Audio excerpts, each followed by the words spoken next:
আসসালামু আলাইকুম, স্বাগতম জানাচ্ছি বিবিসি নিউজ আন্তর্জাতিক সংবাদে। শুরুতেই সংবাদ শিরোনাম, এরপর বিস্তারিত। ইউএস ও জাতিসংঘ সুদানের জন্য $700 মিলিয়ন সহায়তা ঘোষণা করেছে। ইউএস মধ্যস্থতায় রাশিয়া ইউক্রেন দ্বিতীয় রাউন্ড শান্তি চুক্তি আলোচনা শুরু। রুশ ইউক্রেন অভিজ্ঞান আলোচনায় কঠিন ভূমি দাবি কেন্দ্রীয় বিরোধের বিষয়। ইউক্রেন শান্তি চুক্তি আলোচনায় উৎপাদনশীল প্রথম দিনের ফলাফল ঘোষণা। সুদানের যুদ্ধের র্যাপিড সাপোর্ট ফোর্স হাসপাতালেও ড্রোন হামলা চালিয়েছে।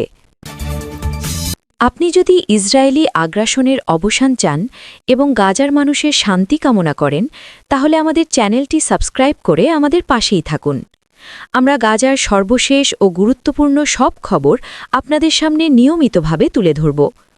অবশ্যই কমেন্টে আপনার মূল্যবান মতামত জানান। আপনাদের মতামত আমরা অত্যন্ত গুরুত্বের সঙ্গে বিবেচনা করি। ইউএস ও জাতিসংঘ সুদানের জন্য $700 মিলিয়ন সহায়তা ঘোষণা করেছে। এই ঘোষণায় যুক্তরাষ্ট্র ও জাতিসংঘ যৌথভাবে জানায় যে সুদানে চলমান সংকট মোকাবেলায় মানবিক সহায়তা কার্যক্রম জোরদার করতে নির্ধারিত এই অর্থ বরাদ্দ দেওয়া হচ্ছে। ঘোষণায় বলা হয়, সহায়তার অর্থ খাদ্য নিরাপত্তা, জরুরি স্বাস্থ্যসেবা, আশ্রয় ও মৌলিক মানবিক চাহিদা পূরণে ব্যবহারের পরিকল্পনা নেওয়া হয়েছে। সংশ্লিষ্ট সংস্থাগুলো জানায়, সহায়তা কার্যক্রম পরিচালনার ক্ষেত্রে জাতিসংঘের বিদ্যমান মানবিক কাঠামো ও আন্তর্জাতিক অংশীদারদের সঙ্গে সমন্বয় বজায় রাখা হবে। এই অর্থায়নের মাধ্যমে সহায়তাপ্রাপ্ত জনগোষ্ঠীর কাছে ত্রাণ পৌঁছানোর সক্ষমতা বাড়ানো এবং মাঠ পর্যায়ের মানবিক কার্যক্রমের ধারাবাহিকতা নিশ্চিত করার কথা বলা হয়।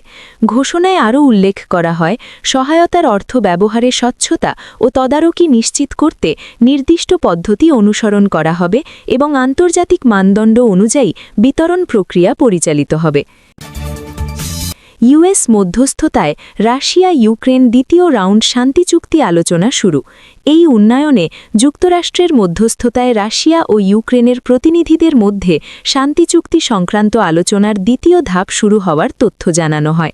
সংশ্লিষ্ট পক্ষগুলো জানায়, আলোচনার কাঠামো পূর্ব নির্ধারিত এজেন্ডা অনুযায়ী পরিচালিত হচ্ছে এবং আনুষ্ঠানিক বৈঠকের মাধ্যমে বিভিন্ন বিষয় উপস্থাপন করা হচ্ছে। আলোচনার প্রক্রিয়ায় উভয় পক্ষ তাদের অবস্থান তুলে ধরছে এবং মধ্যস্থতাকারী হিসেবে যুক্তরাষ্ট্র আলোচনার পরিবেশ বজায় রাখতে ভূমিকা পালন করছে। বৈঠকগুলোতে কূটনীতিক নিয়মনীতি অনুসরণ করা হচ্ছে এবং আলোচনার বিষয়বস্তু নির্দিষ্ট কাঠামোর মধ্যে সীমাবদ্ধ রাখা হয়েছে। কর্মকর্তারা জানান, আলোচনা চলাকালীন আনুষ্ঠানিক বিবৃতি ছাড়া অতিরিক্ত তথ্য প্রকাশ করা হয়নি এবং প্রক্রিয়াটি ধাপে ধাপে এগোনোর কথা জানানো হয়। রুশ ইউক্রেন অভিজ্ঞান আলোচনায় কঠিন ভূমি দাবি কেন্দ্রীয় বিরোধের বিষয়। এই আলোচনায় উভয় পক্ষের মধ্যে ভূমি দাবি সংক্রান্ত বিষয়টি প্রধান বিরোধ হিসেবে উঠে এসেছে বলে জানানো হয়। আলোচনায় অংশ নেওয়া প্রতিনিধিরা নিজ নিজ অবস্থান স্পষ্টভাবে উপস্থাপন করেন এবং এই ইস্যুতে মতপার্থক্য স্পষ্টভাবে প্রতিফলিত হয়। আলোচনার কাঠামোর মধ্যে ভূমি সংক্রান্ত দাবি নিয়ে আনুষ্ঠানিকভাবে মতবিনিময় হলেও কোনো সমাধানমূলক ঘোষণা দেওয়া হয়নি। সংশ্লিষ্ট সূত্রগুলো জানায়, এই বিষয়টি আলোচনার অন্যতম জটিল অংশ হিসেবে বিবেচিত হচ্ছে এবং তা অন্যান্য আলোচ্য বিষয়ের গতি প্রকৃতিতেও প্রভাব ফেলছে। মধ্যস্থতাকারীরা আলোচনার ধারাবাহিকতা বজায় রাখতে চেষ্টা চালিয়ে যাচ্ছেন বলে জানানো হয়, তবে ভূমি দাবি প্রশ্নে অবস্থান অপরিবর্তিত থাকার বিষয়টি আলোচনায় স্পষ্টভাবে প্রতিফলিত হয়েছে। ইউক্রেন শান্তি চুক্তি আলোচনায় উৎপাদনশীল প্রথম দিনের ফলাফল ঘোষণা। ইউক্রেনের পক্ষ থেকে জানানো হয় যে শান্তি চুক্তি সংক্রান্ত আলোচনার প্রথম দিনকে তারা উৎপাদনশীল হিসেবে বিবেচনা করছে। আনুষ্ঠানিক ঘোষণায় বলা হয়, আলোচনার সূচনা লগ্নে বিভিন্ন বিষয় নিয়ে কাঠামোগত আলোচনা হয়েছে এবং নির্ধারিত এজেন্ডা অনুযায়ী মত বিনিময় সম্পন্ন হয়েছে। ইউক্রেনীয় প্রতিনিধিরা জানান, প্রথম দিনের আলোচনায় তাদের অবস্থান উপস্থাপন এবং অন্যান্য পক্ষের বক্তব্য শোনার সুযোগ তৈরি হয়েছে। আলোচনার পরিবেশ ও প্রক্রিয়াগত দিকগুলোকে তারা কার্যকর বলে উল্লেখ করেন, তবে ঘোষণায় নির্দিষ্ট কোনো সিদ্ধান্ত বা চুক্তির বিষয়ে প্রকাশ করা হয়নি এবং আলোচনা অব্যাহত থাকার কথা জানানো হয়। সুদানের যুদ্ধের র্যাপিড সাপোর্ট ফোর্স হাসপাতালেও ড্রোন হামলা চালিয়েছে।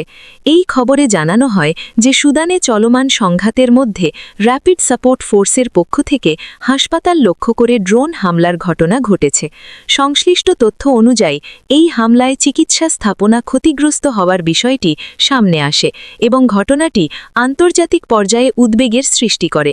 প্রতিবেদনে বলা হয়, হাসপাতাল এলাকায় ড্রোন ব্যবহারের ফলে চিকিৎসা কার্যক্রম ব্যাহত হওয়ার আশঙ্কা দেখা দিয়েছে। সংশ্লিষ্ট পক্ষগুলো হামলার ঘটনা সম্পর্কে তথ্য সংগ্রহ ও যাচাই করছে বলে জানানো হয়। এই ঘটনার প্রেক্ষিতে মানবিক সংস্থাগুলো চিকিৎসা অবকাঠামোর নিরাপত্তা নিয়ে উদ্বেগ প্রকাশ করেছে এবং পরিস্থিতি পর্যবেক্ষণ অব্যাহত রাখার কথা জানিয়েছে।